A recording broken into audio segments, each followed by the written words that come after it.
What does it mean for race to be real? We know race is real to some people. It's played a major role in the history of our country, and it continues to have an impact in our society. We've seen race be used to justify inhumane, barbaric, and outright unbelievable behavior. We know race is visibly obvious, melanin popping, but skin color has more to do with the geography of your ancestors. You see, those born closer to the equator have darker skin, as it serves as a natural sunscreen to protect you from the sun's UV rays. Now, what if I were to tell you race isn't real? It's just a social construct. It's not biological. There are like no racial chromosomes. What would you say? Would you believe me? Would you roll your eyes because you know this to be true? Or would you straighten up in your seat, arch your back, and be prepared to challenge what I'm about to tell you? Although race is not real, the effects of the belief that race is real in America is on full display for everyone in the world to see. Did you know that who and what is considered racial has changed throughout the history of the US? As this slide shows you, in the 1800s, they had slaves, free white males, and free white females. And then the next slide shows you they added mulatto. Imagine being a slave in Virginia in 1655, but you're biracial, and having the audacity to sue the state for your freedom based off your white father's lineage. Well, that's exactly what a slave named Elizabeth Key did. And guess what? She won. See, biracial, or mulatto people, as they referred to us then, were born to slave mothers, and typically white male slave owners. But that in itself is a topic for another talk. Not long after Elizabeth won her freedom, in 1662, in an effort to ensure other biracial people could not, the Virginia Assembly declared that a child's race would be determined off their mother's, with no regard to their father's lineage. And then, in 1691, the state of Virginia went a little further, and they outlawed interracial relations altogether. Currently in America, most biracial people, even when our mothers are white, we're considered black. The one-drop rule went into effect in 1924, and that was done in an effort to keep the white race white and to ensure that anyone who had any black lineage was considered less than. Just to give you an idea about how dynamic the ideal of race is, in 1929 in America, people of Mexican descent were considered white. Then in 1930, they weren't. Then in 1942, they were considered white again. Confusing, right? People of Mexican descent are neither black nor white. They're ethnic minorities. Ethnicity depends on your national origin, customs, cultures, and often language. We're all ethnic. Do you know what ethnicity you are? Up until the 1950s, the US Census could look at a person, decide what race they thought they resembled, and mark them down as such. It wasn't until 1960s that people began to be able to select their own racial categories. That's kind of how it feels for me as a biracial person in America. People want to categorize me And they want to put me in a space, and they have not asked me how I identify. They have not asked me what my ethnicity is. These are my parents. My parents married in 1962. I don't know what my mother was thinking. When she married my father, he was considered a Negro. And then in the late 60s, because of the Black Power movement, he was considered black. And then in the mid-80s, he was considered African American. My father's beautiful dark complexion never changed, but the way the US Census and the United States government counted and categorized him did. Interesting enough, the one category that has not changed since the 1790 census is white. But who's been considered white has changed. People who came over from Ireland, from Italy, from Poland, and Greece, they were not considered white when they first arrived in the US, as you can see by the signs. They were treated poorly. They were not given opportunity. And they were considered less than. Now, interesting enough, either their ancestors, the descendants of those who immigrated to the US, were never told about the unfriendly welcome that their ancestors received upon their arrival, or they've chosen to forget.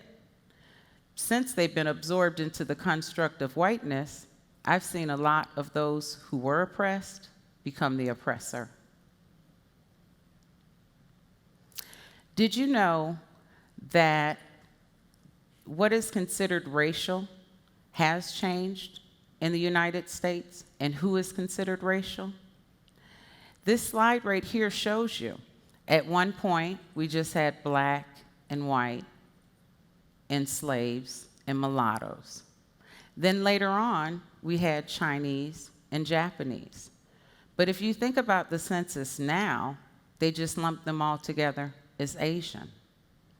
So as you can see, the construct of race is dynamic, and it changes with the political climate. Now that I've shown you that race is not biological, based on what I've just showed you, based on the census and what I've shared, how could it be real? How could it be biological? Think about it. If race were truly biological, how could people of different races procreate? If that were the case, I wouldn't be here. Maybe many of you wouldn't be here. You see, race is a social construct. It's an ideal that we created and we gave power to and reinforced through actions and behaviors. But it's not biological. I know now a lot of people are taking home DNA tests, and they're finding some surprises in their family tree. And why some people may opt or desire to hide that, those of us with beautiful pigmented skin, we're noticed as soon as we walk in the room. These are my ancestors. I am biracial. My mother is German, English, and Welsh. And my father was African American or black, depending on which census we're looking at. But what you see is my mother, a cousin, my grandmother, and two of my great-grandmothers. See, when you grow up biracial, particularly when your mother is the white parent, you have insight into white privilege. I have people who tell me white privilege isn't real. I grew up cloaked in white privilege. I know it to be true. I also know, as a biracial person, that my mother was always our advocate, as moms are our primary care providers and our biggest advocates. And I realized once I left her home that her white privilege, it didn't transfer to me. As soon as I left her home, I was seen as black, which takes away half of my identity. I'd like to share some other family photos that I have with you. These are some of my other family members, to include my mother. Again, more of my family. The blonde is my niece, my sister's daughter. My other niece, who's Latina, who lives in Costa Rica. You see the fluidity of race. Race is not real. We are all ethnic. And the sooner that we learn that and we understand and respect one another for that, the better off that we'll be. So I'm from Milwaukee, Wisconsin, which happens to be the third most segregated metropolitan city in America. But we're from the east side of town, the white side of town. And while in America I'm viewed as black, I come from white privilege. I remember wanting to attend a school outside of my district. And my mother had to go to the school to complete some paperwork in order for me to go. The white administrator behind the counter explained to my mother that they had met their quota of black students and that I would not be able to attend that school. I would have to go back on the east side of town, the white side of town where I lived. My mother explained to the administrator that she could just count me as white. And the administrator told my mother that I wasn't white, so she couldn't do such a thing. So as I stood next to my 5'8", blonde hair, blue-eyed mother, I heard her tell the woman, "She came out of my birth canal." I nursed her. You will count her as white. Needless to say, I graduated from that school.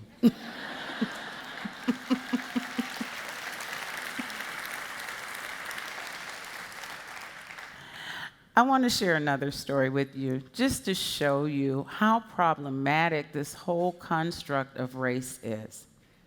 So my brother, the big guy you saw in the other picture, his birth certificate has him listed as white because our dad wasn't in the delivery room when he was born. So he and my phenomenal sister-in-law went to get their marriage license in the great state of Alabama. And there was no option for biracial. So my brother mentioned this to the African-American woman behind the counter. And there was no option for him to pick more than one race, which is what biracial people typically do when we don't have other options. And we don't like to choose other because we're something. But anyway, he explained that, hey, there's no biracial. I can't choose more than one race. And she asked him, "Is your dad black?" To which he responded, "Yes, my dad's black, but my mom's white." And she said, "Well, you're black then." But he, just like me, doesn't identify as such. We're biracial. We are from the best of both worlds. And we want people to understand that we do not want to be categorized. Ask us how we identify. Ask what our ethnicity is. Race is not real. It is a social construct. It has been used to justify statuses and stratification. But biologically, it's not real. So in closing, I have some questions that I want you to think about. Do you use race to describe people? Does race impact who you befriend? What if the construct of race became obsolete? And is the ideal of race, is that uniting our country, or is it tearing us apart? Thank you.